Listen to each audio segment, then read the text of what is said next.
A lot of times people call my office and they question why in the world they would need a lawyer to represent them on their workers' compensation case. Well, simple answer to that is sometimes maybe they don't. If it's a very simple injury with a period of time that there was minimal time lost from work, then it might be okay. On the other hand, I explain to people that there are certain pitfalls that they are liable to fall into. And what I wanted to talk to you about today was some of those pitfalls that you might come across. Hi, this is Eric Kirkpatrick. For those of you that have decided to pursue a workers' compensation case on your own, I thought I would let you know some of the pitfalls and things to look for. First of all, the statute of limitations. The statute of limitations refers to the period of time you have in which to actually file your case with the Illinois Workers' Compensation Commission. I bring this up because sometimes people think that giving notice to their employer or telling the employer that they have a work injury satisfies the statute of limitations. It does not. The statute of limitations is 3 years from the date of your accident or 2 years from the date that you last receive a workers' compensation benefit, whichever period of time is longer. Now, with that said, this is a filing that needs to be made with the Illinois Workers' Compensation Commission. The document is called an application for adjustment of claim. If you don't file your claim within the appropriate period of time, your case will be forever barred and you won't be able to recover anything. So keep that in mind first and foremost.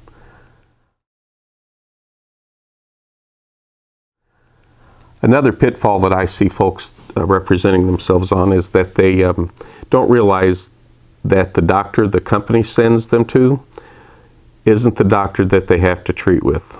A lot of folks think that if the insurance company sends them to a doctor that doctor's going to be in their best interest and take care of them. That would be the case in the perfect world, but it's not generally true. These insurance companies know exactly what doctors to send you to with the idea that they're going to lessen their obligation to pay you the benefits you are entitled to receive. With that said, I wanted to explain to you what you are entitled to under the Workers' Compensation Act with regard to your doctors. You are entitled under the Workers' Compensation Act to see 2 doctors of your own choosing and doctors that are in the chain of referral from those 2 doctors. The reason I point this out is because if you are to pick a 3rd doctor on your own, then the insurance company, the workers' compensation insurance company, doesn't have to pay for that doctor.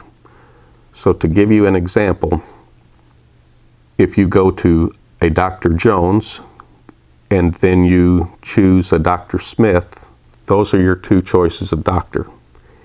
If you go to Dr. Jones and he refers you to Dr. Smith, and Dr. Smith refers you to another doctor, that is still one choice because the other 2 doctors are in the chain of referral. The problem with people not understanding that is oftentimes the insurance company sends you to a doctor that they want you to see, and then the client finds himself sort of painted into a corner. The doctors have treated the person for 6 months, their symptoms continue, and then all of a sudden the doctor decides there's nothing wrong with them, sends them back to work too early, and then they have to start all over with their legitimate medical treatment.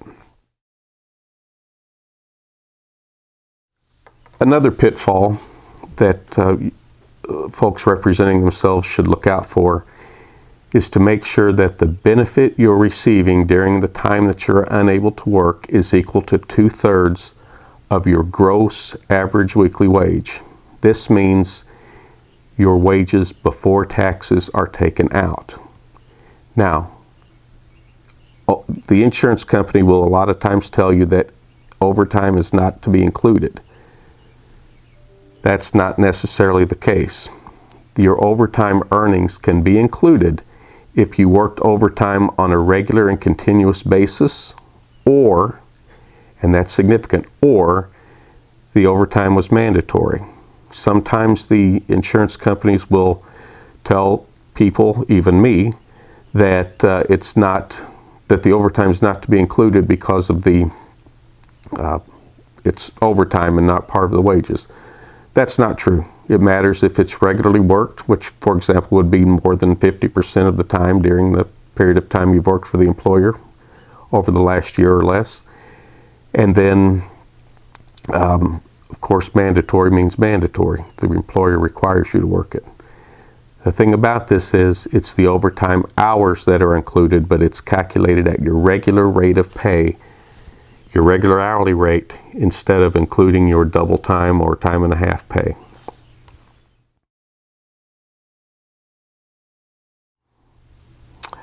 Probably the biggest pitfall that I see is that people assume sometimes that there's a book or some kind of chart that we lawyers go to, and everybody's going to get the same amount for whatever injury it is that they have.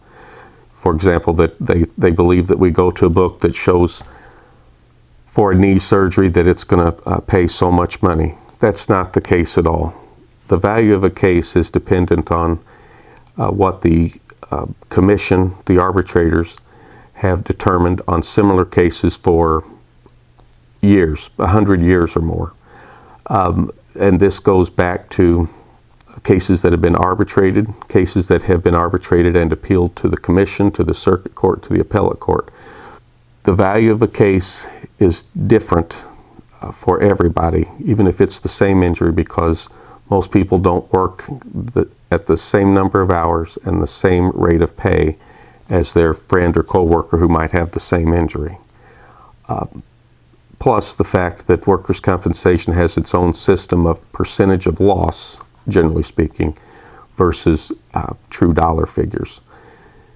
So the point being, the insurance companies know what these cases are worth. The insurance companies have an interest that is completely opposite yours, and that is they want to save their money while minimizing what they pay to you. The biggest gain for you in obtaining a lawyer is that a workers' compensation lawyer, and by that I mean one that does this on a daily basis, knows these issues that I've described. They know how to file a case. They know what you should be getting in temporary total disability benefits and can calculate that correctly. And they should know the value of your case, meaning that lawyer has seen enough of these workers' compensation injuries to know at least a pretty specific range on what they would expect a specific arbitrator to award. Sometimes it's okay for you to represent yourself. It's just there are certain pitfalls that people aren't aware of. If you have any questions about any of these issues I've mentioned, feel free to give me a call. And if you don't choose me as a lawyer, make sure that you do give consideration to hiring a lawyer that is well versed in the laws of the Workers' Compensation Act. Thank you.